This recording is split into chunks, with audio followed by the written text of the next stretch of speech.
Graduate ako sa EAC Manila o Emilio Aguinaldo College ng Senior High School. Dahil pandemic noon, nahinto ako sa pag-aaral. Fast forward 2022, nung unang taon ko bilang kolehiyo, akala ko dati parang high school lang din. Babangon sa umaga, papasok sa eskwela, gagala bago umuwi.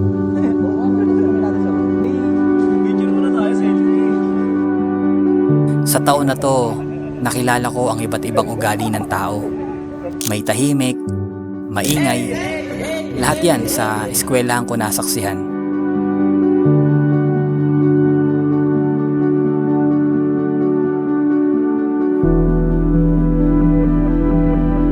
Yung isang kaklase ko, officer siya sa ROTC.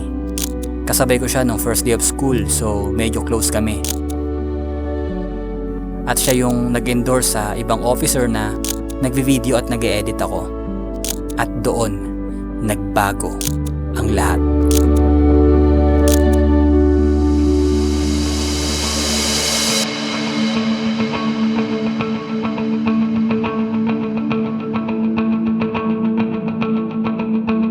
Nung unang araw ng ROTC, ang sabi ko, astig ng officer namin. Tapos doon ko nalaman na snappy pala ang tawag doon.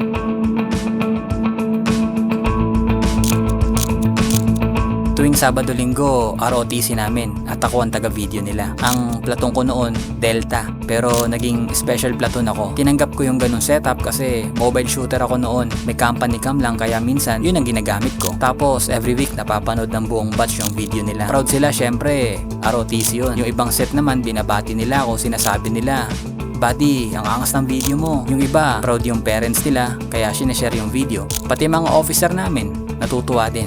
Doon ko mas pinanghawakan na gusto ko maging direktor.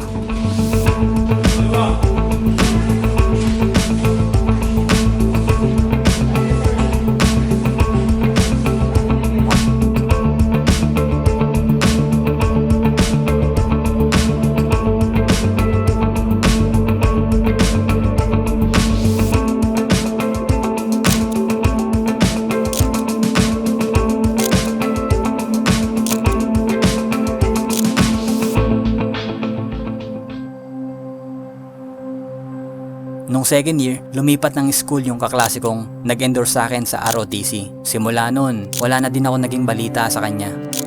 Sa schedule naman ng klase, minsan mag-aantay ng 2 o 3 oras sa isang subject, tapos tsaka lang i-announce na walang pasok. Yung mga panahon na yon nakakainip at magastos. Kasi minsan kakain, minsan gagala sa malapit, pangpalipas oras. Pag exam season, sa quad ka magkakabisa habang pawis na pawis dahil sa init. Pero baliwala yon, lalo na pag finals. Masaya maging criminology, lalo na sa mga activity. Firing, roleplay. Pagtapos ng ilang buwan, may ibang tropa na akong nakasama. Nung bakasyon namin, inaya nila ako pumunta sa fiesta sa Pampanga para doon makipiesta at magsaya. At yun ay si Nancy. Si Nancy ay isang din sponsor sa ROTC unit. Naging kaklase ko siya nung second year. Magaling siya makisama, lalo na yung family niya. Pati na rin yung circle na meron siya. Yan sila Jam, Pakaldo, Sinat.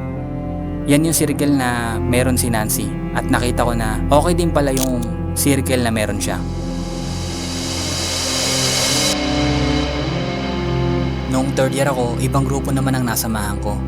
Dito naging masaya yung samahan. Madalas kami mag-rides noon, kumain at mag-inom. Dito ko din nakilala si Angelo. Sa lahat ng naging kaklase ko sa college, ito yung nakita kong totoo sa akin. Kasama ko to sa school project, kakain pagtapos ng klase, ride sa Norsagaray, hiking sa Antipolo, swimming sa Batangas, relax sa Tagaytay.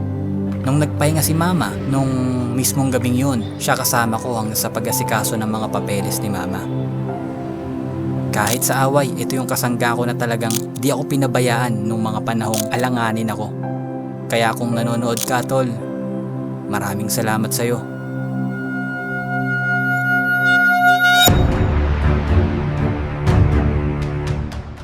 So nung fourth year na, kasama ko na dito sila Angelo, Ashley, Louie, Mir, at marami pang iba. Sino ba to? Ba't binabalo kami na itong baliw na to? At dito nag-umpisa ang pag-vlog namin dito sa school. Sipol ka, sipol. Sipol. Una katuwaan lang, hanggang sa unti-unti nagiging seryoso yung mga ginagawa namin. Hanggang sa may pinopromote na kami.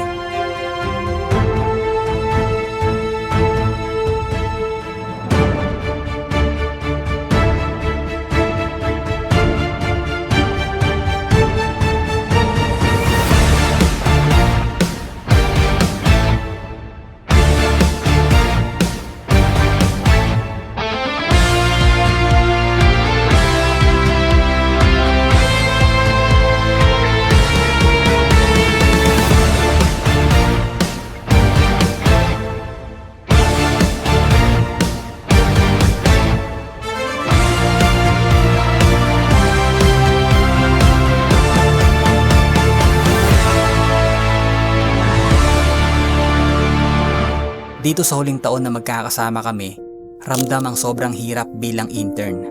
Kasama na dito yung OJT, gastusin tulad ng baon. Habang tumatakbo ang panahon, hindi namin namamalayan patapos na ang taon. Halo-halo ang pakiramdam ng lahat sa taon na to. Honda. Ang balik nila sa Masaya, malungkot, excited, natatakot. Sino ba namang hindi? Dahil ang graduation ay nalalapit na.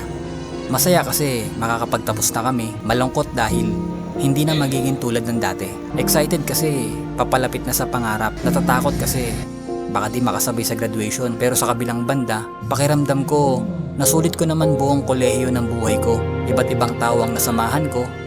Iba't ibang ugali ang nakilala ko.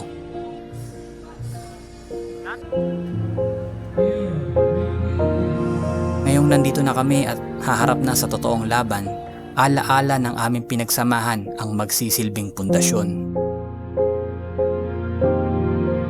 Sa mga nakasama ko simula nung una, salamat sa inyo.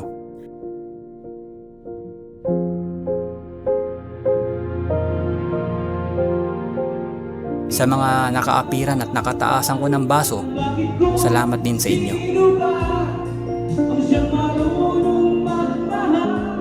Sa mga tumulong kapag exam, late, kailangan ng book, salamat sa inyo. Sa mga hindi ko masyadong nakakausap o nakasama, kung pakiramdam nyo sa akin ay mayabang, sana maging kaibigan ko kayo. At pag naabot na natin ang ating mga pangarap, magsisilbi itong patunay na minsan tayong naging magkakaibigan at magkakaklase.